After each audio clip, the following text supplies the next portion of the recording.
basically, during lockdown, people are trying to do new skills or do more of stuff that they didn't do beforehand. And I basically never read. I've not read a book in years. So my football teams I support, don't destroy me in the comments. I support two teams: Blackpool Football Club and Arsenal. Now I've got the Arsene Wenger book here. It's actually very interesting. I actually read a couple of pages on Monday. I don't read at all, and it was it's quite relaxing, Now I'm going to make myself a lovely little drink first. Got some water. We've got some Minto, but for ASMR purposes, I'm going to be pouring them into this glass. Hopefully, make some sounds.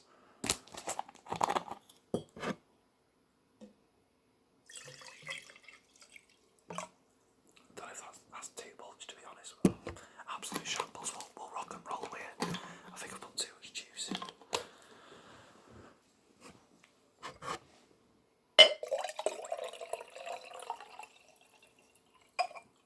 Yeah, it's a bit strong. Can we taste it? It's still alright. Yeah, it's pretty strong, so use some book sounds. I think this book sounds quite good as well, to be fair. It makes some good sounds. The page flipping and that. I'm just going to read 10 to 15 pages, so it's not going to be a long video, just a quick one.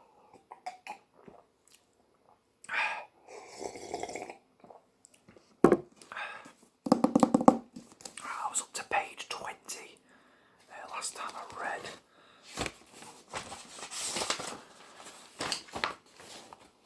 Yeah, you don't need to be a football fan to like this one. I don't think I'm actually a very quick reader, so it might take me, I don't know, let's see. Right, let's go. Arsene Wenger book, page 21. I'm up to. You're never going to get the story. You know what? We're going to start the story again, so you actually understand. It's fine. It's fine. Just so it makes sense if you're not a football fan. To be honest with you, I'll read the introduction. We'll go right from the start. And if you enjoy the video, we can go again. Right. Arsene Wenger is hardly a run-of-the-mill football manager, and the Frenchman is proud to be different. As if to prove it, on Monday, 1st of September 2014, Wenger flew with agent Leon Angel to Rome for a charity football match, while the rest of football was glued to a telephone or watching transfer deadline day unfold on television. Wenger went to the Vatican to meet Pope Francis. I'll give you a quick introduction myself. Arsene Wenger used to be Arsenal's manager. He was with them like 20 years. He was with them a long time, like 20 years or something, and he sort of, changed Arsenal completely. And you'll learn this in the story. He was a very good manager.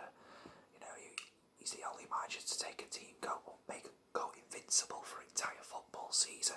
They didn't lose a game in the 2003-04 season. And this story is just all about, when he comes into the club, what he does, the state of Arsenal, how he changed Arsenal, etc. So I'm just going to read you maybe just the introduction to start with today. And if you like it, I'll do it again. Right, so Arsene Wenger, right, met Pope Francis. Arsenal chief executive Ivan Gazidis was desperately trying to complete a deal to sign Danny Welbeck from Man United. I don't even know if I'm pronouncing that name right, by the way. Gazidis was struggling to get a hold of the manager on the phone and eventually got through to Angel, only to be told that Wenger was talking to the Pope. Later in that day, the Welbeck deal was completed and Wenger got his man. But it just goes to show this is no ordinary football manager. Wenger does not like getting drawn into transfer auctions. He attended a convention in Geneva while Arsenal went on their crazy supermarket sweep on deadline day 2011, and that perhaps illustrates where his priorities lie. He plays by his own rules. He is determined to win with style, would rather shun the money-mad transfer market, and yet always ensures that he and his own players get very well paid. Wenger breezed into Arsenal, the most English of football clubs, in 1996 as a relatively unknown man, but soon established himself as a genius, a football revolutionary. The beautiful style of his teams, combined with his charm and unexpected wit, was destined to make him one of Premier League's all-time greats and the most successful manager in Arsenal's long and illustrious history. When Wenger arrived, Man United were reigning champions, Newcastle their closest challengers. Arsenal had finished 5th the season before under Bruce Rioch, and Wenger's greatest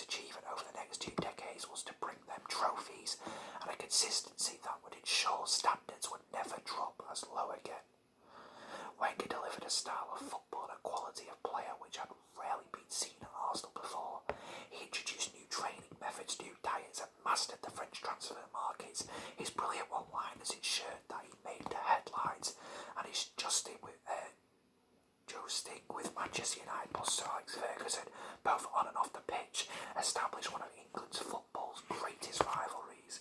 But just at the time Arsenal were breaking records and enjoying the most successful period in the club's history, they were hit with a double whammy, which would push the club to the brink and test Wenger's management skills to the very limit.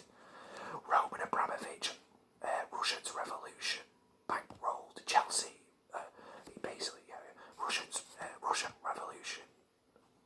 revolution bankrolled Chelsea from 2003, while Manchester City's newfound wealth also emerged as a major factor in the Premier League, just at a time when Arsenal were having to borrow heavily to move to the Emirates Stadium. Wenger was left fighting with both hands tied behind his back, and yet continued to deliver Champions League places every year. Challenge for the title, and in 2015 had emerged out the other side, winning back-to-back FA Cups to become the first post-war manager to win the trophy 6 times. Wenger does still not like spending tons of money, as he calls it, but 2 world-class signings in Mesut Ozil and Alexis Sanchez have helped change Arsenal's dynamic, ambition and outlook. I don't know how long ago this book was made, actually. Just have a quick sip.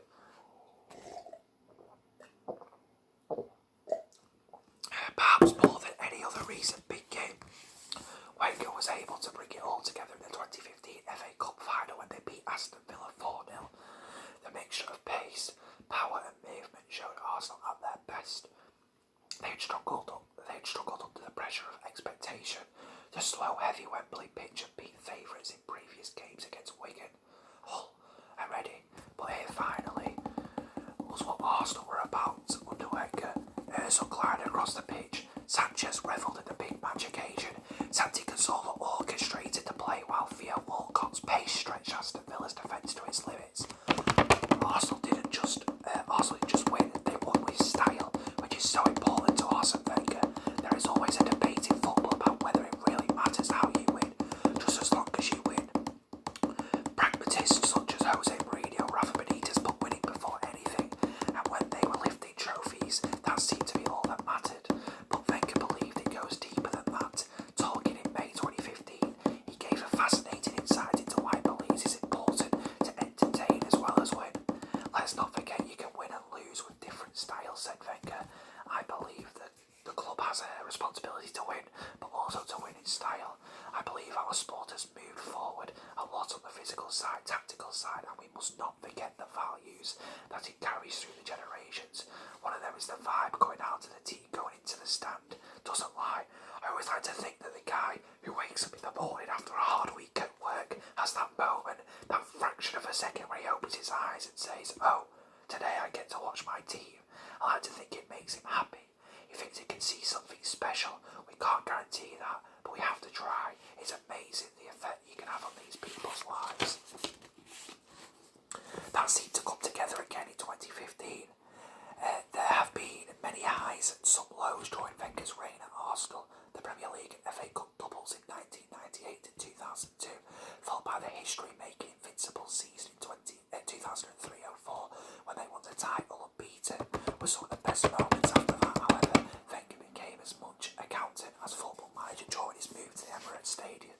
But through all the disappointments and frustrations of the years that followed, he kept the vision of a glorious sunny day in May as the inspiration through his dark times.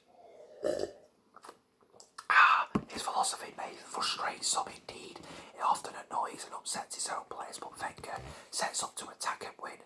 He rarely goes into games to defend and stop the opposition, and when Arsenal lose, he looks naive and foolish, and he rarely gets criticised. But when Arsenal win, Wenger gets the plaudits, and when they play the beautiful game and win, Wenger gets hailed as a genius. Over the last 2 decades, Wenger was without question revolutionised Arsenal, changed the face of English football, and established himself as one of the biggest characters in the Premier League. He provoked strong opinions, but that's the life of a football manager. It's an unforgiving profession when sometimes even your own fans don't appreciate you. But that only goes to prove why Arsene Wenger's career in English football has been a fascinating ride right from start to finish. There has always been drama, entertainment, success and disappointment. What follows tries to get to the heart of the achievement and assess his methods based on the detailed insight from players, backroom staff and the boardroom, as well as many years reporting on the club, and following his every move it places him with a remarkable story at the heart of the football revolution. And that is it for the little introduction.